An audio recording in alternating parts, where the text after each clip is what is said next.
Hello and welcome to this My Little Pony video about how Gen 4 connects to Gen 5.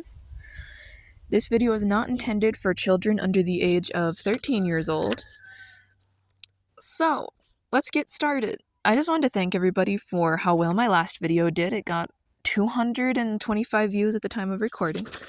So I would like to just jump right in.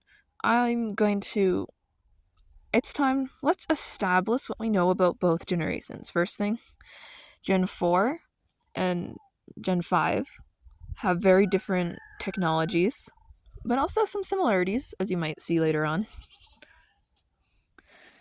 So, it's notable how much less advanced certain technologies are in Gen 4, like they have these for like old-fashioned stuff like this, but then they also have helicopters, which is more in line with G5. Very confusing, by the way. But Gen 5 also has like cell phones and stuff, so that's one of the main differences between these. It helps set apart that there has been some time that has passed. Also, Generation 5 has a far more modern feel, which tells us a little bit more about the timeline. So in the beginning of Season 4, it's said by one of the characters it's only been 1 year since Twilight moved to Ponyville, which puts everything between then and this episode as the first year in canon, so the original Equestria Girls is included in this. So yeah. The first thing in our time, let's establish our timeline. So this is Grogar and Gusty the Great appear to be at the beginning of Pony Society merging together. And then obviously Season 1, 2, and 3 happen in that one calendar year,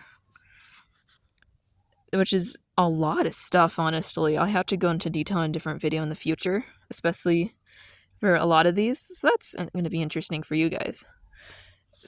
The beginning of Season 4 marks the start of the second year in canon. Within that time, I'm going to assume Equestria Girl Rainbow Rocks happens because they are in the new castle, so it has to happen after that. Season 5 occurs, and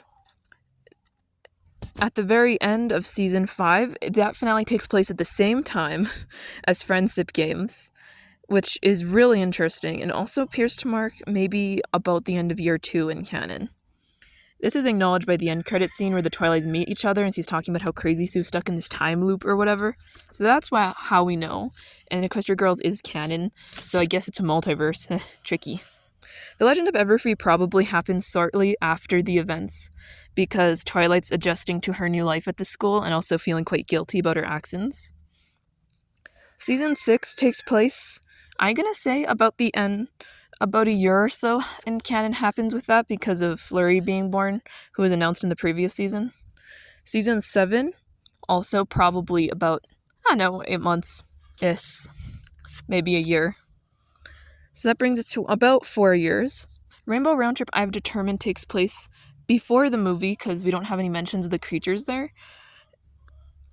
They could also be in a different spot, to be honest, but I'm pretty sure of that. Obviously, we have the movie, which directly, I believe after the movie is going to be Best Gift Ever, and also Friendship. Forgotten Friendship. I should mention this because the series of specials here, they go back to Equestria, so we know for a fact in that one that stuff happens. Okay, Best Gift Ever obviously happens after the movie. They're probably building the school while this is going, because we don't have mentions of the school yet being inactive. Season 8 picks up directly after that, which is shown by the whole school year thing in the spring. And I'm going to say it takes place over about 2 school semesters in its timeline. This brings us all the way up to Season 9, episodes 1 through 25 in our timeline. And then after, so you obviously, which is probably about 6 months in their timeline, by the way. And then we make our way up to episode 26, which is about a 20-year time gap, I'm going to assume. Not entirely sure. So that brings us into some of the more... So that brings us to the Generation 5 video game, which is canon. I'm going to acknowledge this right here.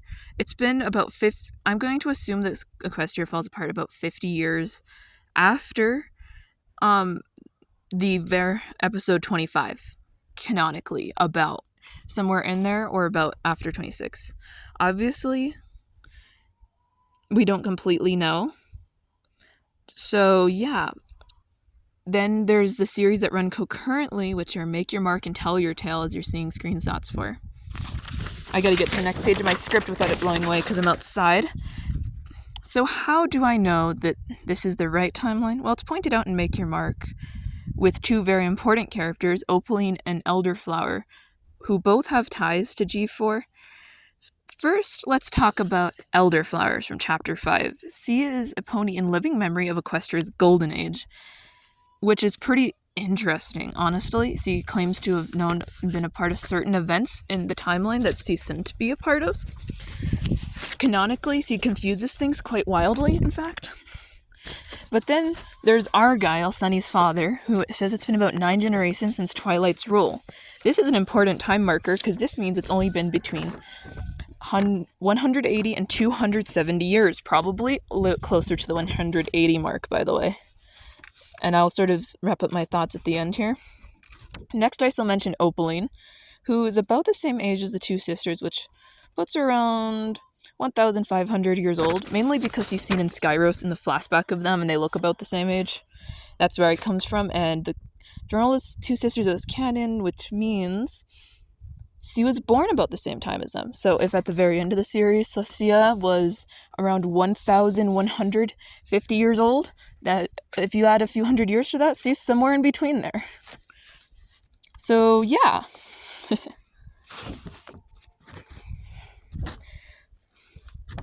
So me and many others in the fandom are shocked with the relatively short time gap between generations. Because with Elderflower's existence, she does complicate things, although she may not be the most reliable narrator. So I'm going to get into that real quick. I think she's recounting stories that were told to her from her parents or grandparents. I think that's what's happening. Because I do think it's been about 200 years. I'm actually pretty firm it's only been about 200 years since Gen 5, and there's nothing wrong with Elderflower. But what she mentions are things like seeing pre-reformed changelings at a wedding in Canterlot, which would be Caitlin's inciting armor, obviously. I don't know if they crashed any other weddings, unless, she counts the one in Ponyville, which I don't think she was in Ponyville, so, yeah. So I'm pretty sure that she just had these stories, and she got confused, and she's kind of like Granny Smith. Well, now, you've watched to this point in the video, and it's a bit meandering, but I did lay out, a relatively rough timeline. I'm going to tell you, it's been, with Elderflowers and Argyle's mention, probably 180 to 200 years since Gen 4. Very, very short, I know. And it's kind of disappointing considering how far things fell from Twilight's rule. But yeah, I hope you enjoyed this video. Took a little bit of time to make, and I did write a script, but it immediately blew away, so, yeah. Like, comment, and subscribe if you enjoy pony content.